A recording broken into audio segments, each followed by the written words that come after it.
But, Mom, I wasn't asleep.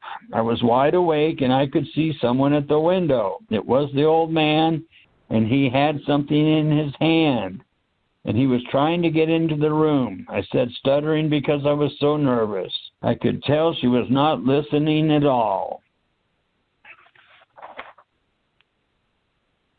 You're just imagining things, Dwayne. There's no one out there that's going to get us because we're just tourists, she said as she giggled and then went back to sleep. What did I just hear? Just tourists, I thought. What does that have to do with anything? Besides, what is a tourist? It would seem to me that the old guy already ate all the tourists that stayed here before us. My guess would be that he likes tourists like us. Suddenly, I realized what a tourist was, and that is someone who gets trapped here and never shows up where they are supposed to eventually be. None of what she said mattered anyhow. I already knew the old man was going to eat us. I kept thinking that he liked tourists because nobody will miss them. That was my guess. All of a sudden, I realized she didn't seem to care what happened to either of us. But me, on the other hand, I was still petrified. And it was no dream or swamp gas that I saw and heard. This was all so crazy. What was I doing here? I belong at the Pacific Ocean. I wanted to be back in my dreams and away from this place. Now I was at the point where I was so worn out from the fright that I was really tired and had no more strength to stay awake. And then I fell asleep. All of a sudden, I became aware of the other side where I was standing on a beach pacing back and forth, wondering what was going on. I was still thinking about the old man and how he did what he did. I kept wondering how he moved around so mysteriously, and if that was him I heard on the walkway while I was in bed. I was very puzzled and perplexed. Then, looking down the beach, I could see someone walking my way. I knew who it was, the man with the beard. He finally reached me and sat down on the sand in front of me. He started to laugh and then said, "How's your trip so far, Dwayne?" "Huh? How's the trip so far?" I replied, rather excited and concerned, as I was lost with my jumbled thoughts for a good answer. He laughed and laughed. I really didn't think any of it was funny at all. But I did like to watch and hear him laugh. Then I began to loosen up and relax a little as I wanted to ask the man a question. "What is going on at this place we are staying at?" I asked, rather bewildered as I looked at him. "You have been seeing ghosts," he replied as he said to me. "Ghosts." Then he laughed some more. "Really, is there such a thing?" I asked, with the possibility of it being so, which bothered me even more. "Of course there is. You have seen the astral form of the old man wandering around at night. He has lived at the place all of his life, and he is very lonely. So he wants to know who is staying there," said the man as he was still laughing a bit. I didn't understand what he was telling me, so I just kept talking to see if I would figure something out from what he was telling me. I somehow knew I had the challenge of remembering him as my adventure. Was he, the old man, really talking with someone in the kitchen while I was looking through the window, I asked. Yes, he was talking to his dead mother who had originally built the place. She had also been there all her life while she had a physical body.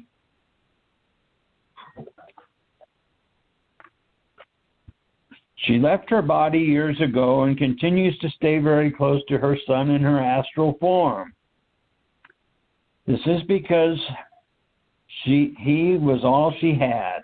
He had no one else in his life, and so he became very attached to her because he became very lonely as he grew older. Many people are like this in their physical life. As a person gets older, they forget about the adventure life is. And so they look to the past to comfort themselves, and then they become even more lost many times. The old man and his mother can communicate very well with each other, as they have no one else in their lives right now. He is actually harmless. He doesn't even know that his other self is roaming around at night.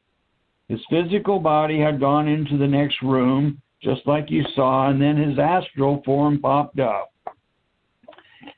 What you are experiencing is very common on the earth. A lot of people do not know what else there is beyond this life, and they have not prepared themselves for their passing over. So they allow themselves to get stuck in a gray zone between the physical and lower astral levels, he said. I was really pondering everything he was telling me, even though I couldn't understand most of it. Then I realized something, that I didn't even know this man's name. Sir, I asked, what is your name? He laughed and said to me, you know me as Rebazar Tars, young Dwayne.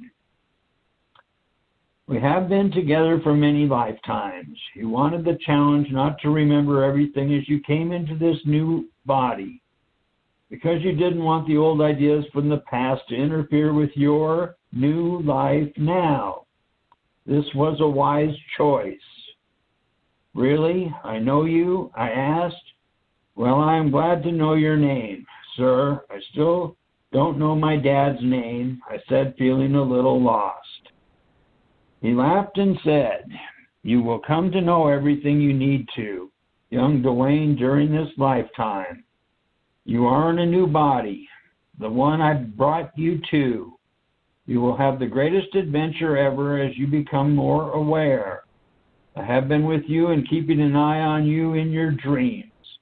When the time is right, you will know all. Really? That was you? I faintly remember something, but it is all very blurry. Will Mom and I get out of this place we are in alive? I asked. Again he laughed and said, you are a funny boy. The old man will not eat you. You are perfectly safe, and I am with you always. Oh boy, I said with a bewilderment. What you have told me sounds so creepy, but I like the part where you are with me and I will be fine. Yes, you will be fine, said Rebazar. Most people like the old man are really harmless. They just don't know where else to go. The old man and his mother have chosen to stay where they are until they decide differently. At times, the real universal guides will present themselves to people like this to see if they want assistance going beyond what they know. But until they are willing, they will stay where they are, possibly for many more lifetimes. You will be learning a lot about so many of the things that cannot be seen on the surface. That is why we guided your mom to stop at the hotel. You can see his outer form because you are sensitive to it. Your mother, on the other hand, cannot see it, so she thinks that it is all your imagination. All of this is a good experience for you. It may seem spooky to you now, but someday you will look back and find it all very humorous. You mean he wasn't out to get me and Mom? He was just roaming about, not knowing what else to do, I asked. Rebazar nodded his head and then smiled with a little laughter. Oh boy, I thought, what an experience. I sat back on the sand for a moment and looked straight up into the sky. I looked straight into the sun, and it did not burn my eyes. I had the most wonderful feeling that I would know so much more than ever before. I wanted to stay here and never go back to that old spooky place again. This place was like heaven. Maybe it was heaven. Then I sat up and asked him, is this heaven, Mr. Rebazar? It can be if you like, he said. I thought to myself, this is great. I'm in heaven. Where are the angels? I asked. They are on their break for now, said Rebazar. What does that mean, sir? I asked. I am taking their place for now, he said with a little chuckle. Huh, I thought. I would like to see the angels. I sat back on the sand as the scene faded and suddenly found myself back in the old spooky room on the bed. The place was all lit up in the sunshine through the dusty window, and for some reason I felt a little better. Mom was already in the bathroom and then walked out as I was looking around. Okay, Sonny, time to get up, you sleepyhead, she said as she was brushing her teeth. Get ready, because we will be getting into California soon. I jumped out of bed and quickly dressed. I felt so much better now that the sun was shining, and I was reassured from what Rebazar told me. I just had a life-changing experience that I would never forget. I didn't understand everything that was going on right now, but someday I knew I would reflect back on all that had happened here and realize what a useful episode it would be in my life. It was good to feel good again. We gathered all of our things, then went to the car and headed off. As we were driving, I asked Mom if she saw or heard anything strange during the night. Only you being weird, you goofy kid, she said with a big smile. We both laughed as we drove down the highway, and so I just let it all at that. After a while, I went to sleep again and sailed off somewhere to my dream worlds, and suddenly in the sky and flying with these huge white birds. They were much bigger than me, and we were all gracefully gliding in the sky and flying above the beautiful blue ocean. As I looked around, all I could see was the ocean and the sky, as it seemed to be all there was. I felt so free and real as the gentle air moved past with me gliding through it. It was the most fascinating thing to watch these giant birds gracefully move their wings up and down so casually. As I got older, I would come to know these birds as pelicans that hung around the Pacific Ocean. For now, I was happy to be with them. As we continued to fly, two of the birds that were on each side of me suddenly appeared as Rebazar and Gopal Das.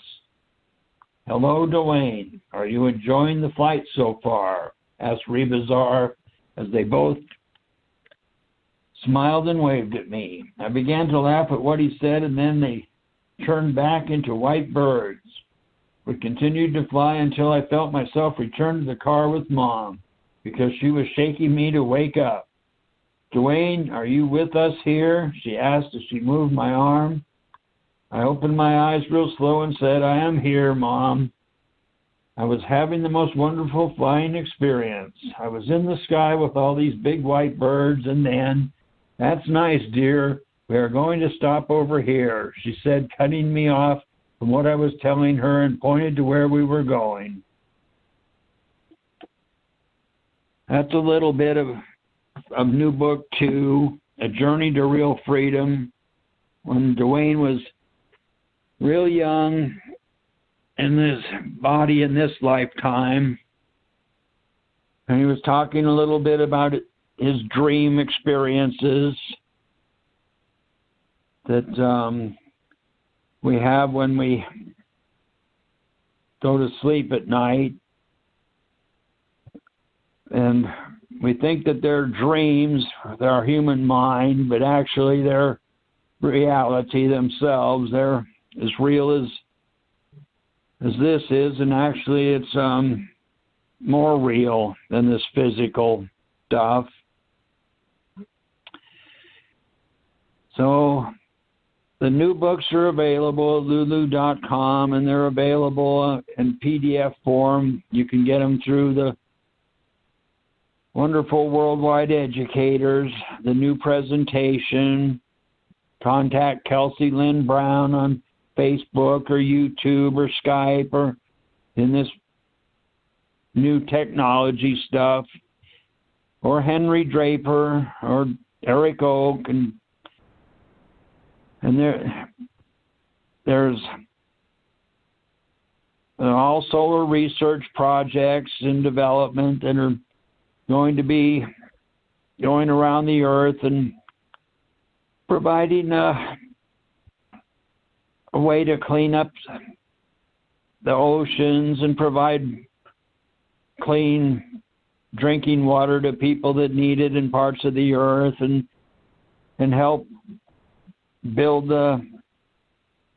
sustainable housing for people, and letting people know there'll be the Nations United Universal University on board, and there'll be all kinds of different things that everybody can do that's involved, whatever you're good at or want to try to do that's good for everybody.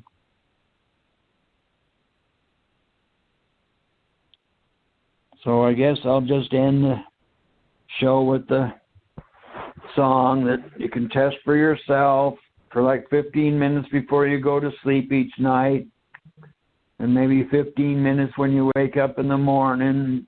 See what life shows you. Find out for yourself. New you.